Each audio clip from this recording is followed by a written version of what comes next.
Hi guys, my name is Essay. This is Essay Uninterrupted. Welcome to another edition of Skinny Girl in Transit Reviews. This is season 6, episode 3. If you haven't watched it, just pause. It's been out now. What are you waiting for? Pause, go and watch it, and come back. We have a lot to talk about. Are you ready? I know I am.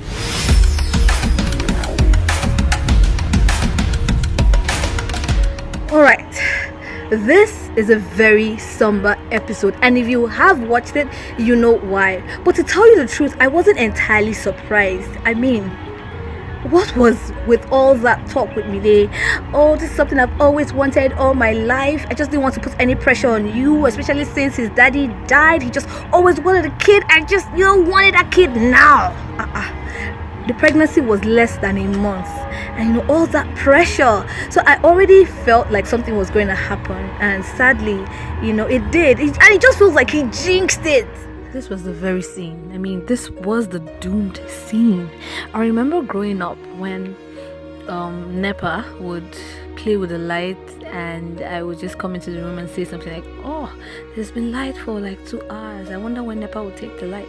My siblings would almost pounce on me because they just felt like every time you mention Nepa, you jinx it, and then the lights will go. They were not wrong. Almost 9 out of 10 times the lights will actually go, and then everybody's looking at me like, "Look at what you've done." So that's the same thing, and it's the same way I feel towards this particular situation. I feel like he just jinxed it with all his talk. I know he was very excited, but I think he jinxed it. I'm not blaming him, but hey, do you believe in jinxes? Let's talk about it. Okay, it's not his fault that happened, but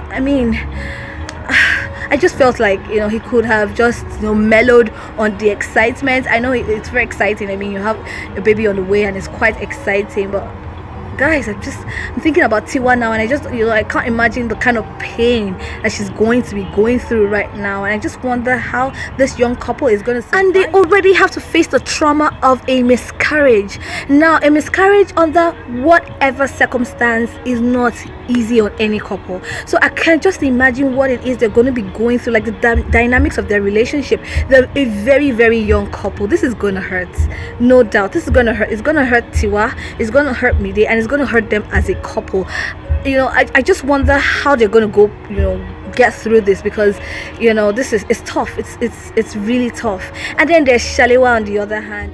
See how Shalewa is stunned. I don't know what she sees. When she sees something, she's shattered, obviously, but she goes right back into the party like nothing happened, because it's not about her, and it's not always about you.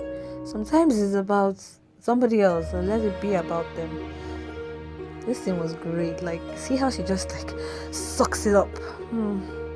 Great girl. How many chances do you give a guy? Mohammed has been given so many chances, and I get there's so many reasons why these two cannot be together, but they have chosen to be together. So they're supposed to try and make it work. I told you in the last episode that Mohammed went to the north, and I think personally that he's probably has been roped into getting married, and he didn't know. The reason I had that theory is because the girl he was supposed to marry was in his car, and his brother is like, she needed a ride to the airport. I don't buy that. I'm not buying that for anything.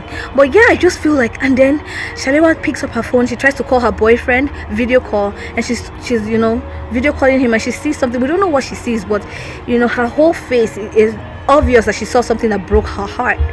But kudos to Shalewa, she put that aside and went back to the party to celebrate her sister, and acted like nothing was up, which is something that we should be doing more of. It can't always be all about us. Sometimes you just need to pack well and then let other people shine. You get what I mean? Yeah. And then Didi, Didi finds her new love interest boring. I don't know if he's boring, because we haven't seen much of him, but I do think that he has a wild side that Didi knows nothing about. Well, if he's going to stay on the show, he's going to show her just how wild he can be, because apparently that's what Didi is looking for. She's looking for the ones that will spin her tie her to the ceiling, turn her up and down. She's looking for like crazy love, and she's probably going to get it. What do you guys think? Okay, what else happened? Yes, my favorite part of this episode was when Tiwa scolded Didi and Shalewa on something that we call marriage shaming. This is hands down my favorite scene from this episode. I mean, until Tiwalade said those words, marriage shaming, I had never really thought about it.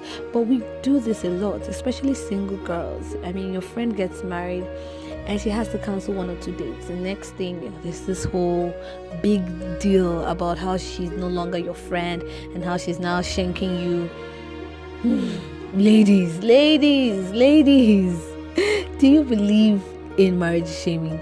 Do you think that Tiwalade was just overreacting? Do you think there's really such a thing as, marriage shaming? I do. I think, like I said, I hadn't really thought about it, but yeah, it makes a lot of sense. So what do you think? Yes, guys, it is a thing, and I enjoyed her re-education of the matter, because I mean, a lot of times all you hear is so she got married and then she just forgot about her friends.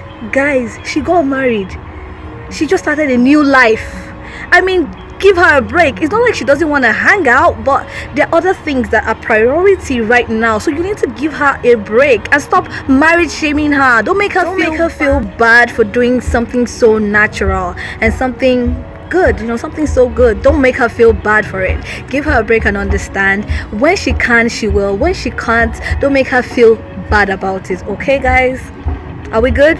We're good. I think that's basically all that happened in this episode. I'm sorry if I have given spoilers.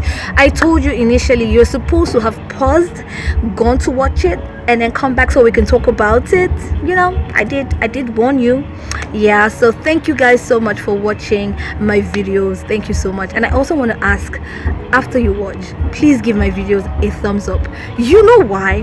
When you give these videos thumbs up, YouTube is encouraged to push these videos out, because then they feel like, okay, this is something that people want to see.